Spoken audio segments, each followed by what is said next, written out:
I have the book. This is a little bit used book, as you can tell by the corner.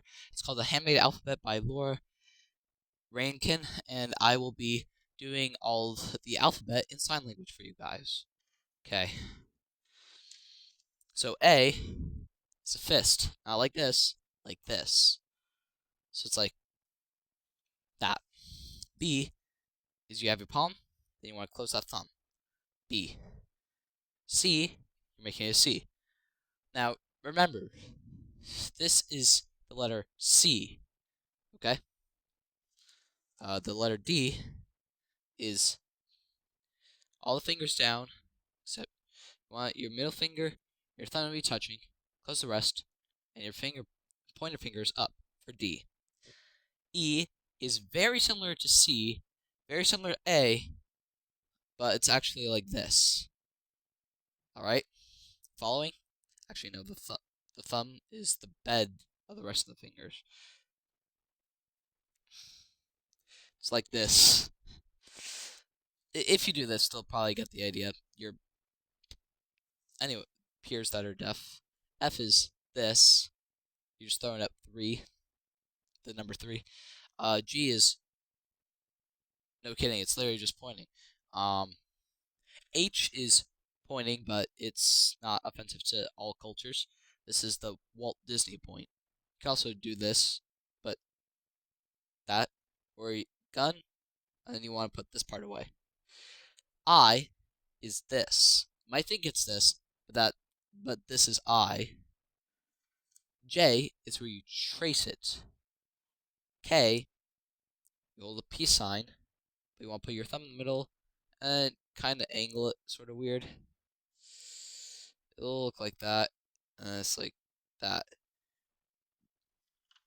L is, the one that also, the iconic L, O, L. M is what you expect. You make an M, and then you want to close it. Get that thumb sneaking up in there. So you make an M. An N is very similar, but you put the thumb in the middle. So your thumb becomes your middle finger, and your middle finger becomes your pointer finger, and your... Okay, it's kind of confusing. O is O. So you take the Italian hand shape, and you turn it sideways, and you got O. Or you can take the C and close it. That's basically how you get O in writing anyways. P is, you make it the peace sign, turn it into a 7, and then you want to have that. You want your thumb to be there. Then Q is your pinching. Just pinching.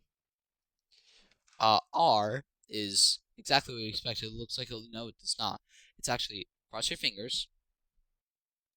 Thumb goes on to the pinky, and then this is R. One of the most confusing signs of all time.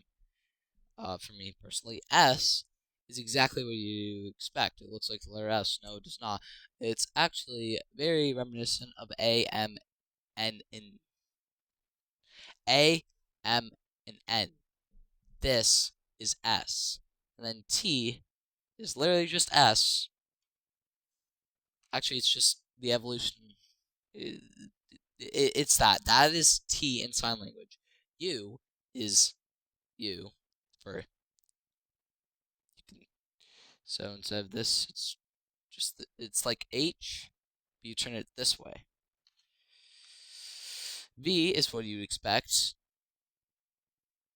W is also what you'd expect. This is W, which it's not 3 because sign numbers are different for some reason. I don't know why.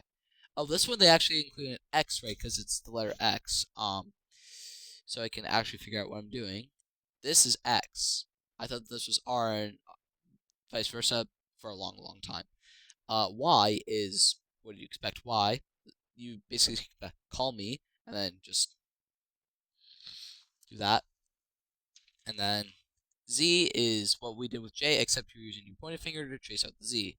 So some interesting things you can do with this. You can take the P sign, trace Z, and you get pizza. Now if you take the I the L and the Y, mash them all together, get I love you in sign language, which is perfect because even deaf people need love too. All right, bye.